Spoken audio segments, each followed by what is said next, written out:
Well, it's weekly wrap time, and Mike, I think before we go on, we've got to go immediately to Dubai Showgirl. She just had a fantastic win this afternoon, and absolutely thrilled for the owners to get that result. Obviously, we've been waiting to get her up over a trip, and she was up over the 21 and 25 metres and went particularly well. Yeah, it was terrific to see her get that result because she went oh so close, didn't she, just previously, and just went down in the shadows of the post. So after a very brave effort. So today, I think she was leading at one point by about 15 lengths. Yeah, it was heart and mouth stuff. So yeah. It was all a case of, is she going to hold on in the straight? And over the last 100 metres, she did get a bit tired, but very justified. But she was very tenacious and tough, and went on to, well, it was still a pretty comfortable win. Yeah, definitely. So congratulations to everybody. That was really pleasing to see.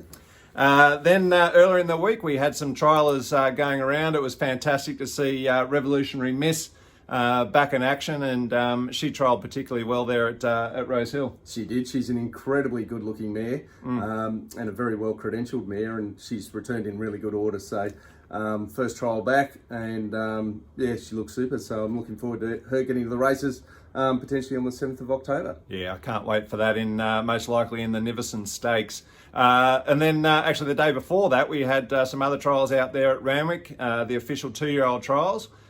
We had Pia Rosa go around and Force Red.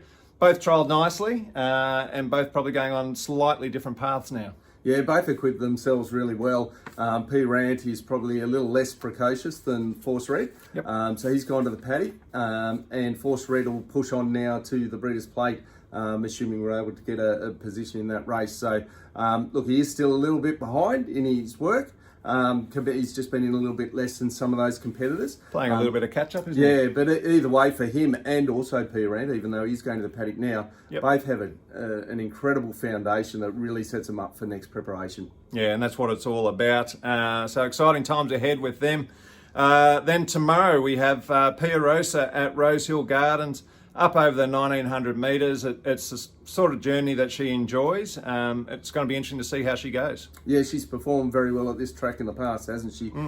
She's now getting up to that trip that she does like, and yeah, consolidates at around that 1900, 2000 sort of metre level that we know that she is very competitive at. Yeah, do you think she's ready to be winning or going close, or do you think she's, I personally think she's probably, or it might even be next run. I think she'll start to bridge the gap. Yep. But maybe one more run. I'll agree with you there. Yep. Absolutely. Rosehill on Wednesday too, actually, with good old pole position going around. He's certainly been knocking on the door.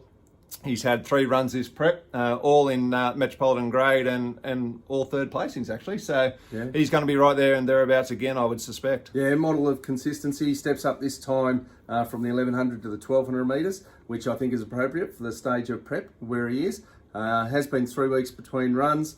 Last time we had to ride him, or ride the track, I guess, the way it was playing, ride him up in an uncustomary position up front.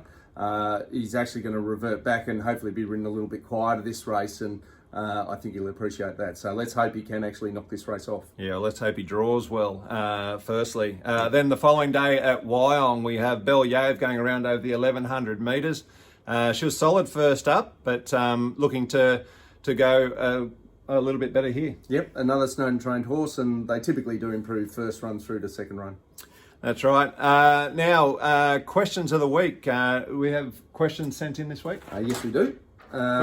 When selecting a yearling, which physical attribute or pedigree feature would you rate as the number one most important factor? Number one. That's difficult. There's just so many boxes you're trying to tick, I guess, and collectively is where you get your end result. But if I had to narrow it down to one, I'm probably going to go with athleticism. Yep. I really love a well-balanced horse who moves well. So, yeah, they all come in different shapes and sizes, but that's probably the number one feature if I've got to pick one. Yep, those who use themselves well. And are there any potential pitfalls you'd recommend to avoid? Pitfalls. Oh, there's a few. I guess, the first thing that comes to mind is, I guess it's a common thought, probably more so from people outside the industry, that good trainers make good yearling selectors. I think we've found over the years that's not always the case.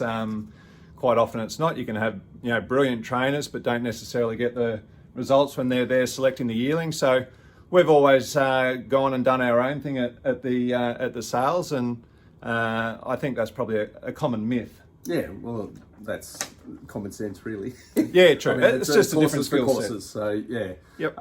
It's just like many agents and so on don't make good trainers, so it's no different in reverse. Yep. Now, red hot tip time. I was on the bench last week. I think you were too, from memory. But we are back by popular demand this week. Rosehill race 7. Actually, I don't have a lot of confidence this week, but I thought after missing last week, I've got to come up with something. But race 7, I'm going with Waterford with Tyler Schiller on board. I think it's certainly a winning chance. And then in the Golden Rose, which is the following race, race 8, again, not a lot of confidence. I think it's a very open race. So I'm going to sort of sit on the fence a little bit with an each-way bet on Militarise. Okay, we're going head-to-head. Good, I like it. Yep, so Golden Rose also. Yep. Race 8, Shinzo for the win. Well, that'll work out well. If Shinzo wins and Militarise comes second or third, then happy days. Yeah, good. Well, I'm glad you're happy playing second fiddle to me, so that's good. Collect's a collect. Yeah. So, all right, guys, have the best of luck over the weekend. Enjoy all the racing. It's going to be a fantastic weekend, and we'll be back in touch. See you later, guys.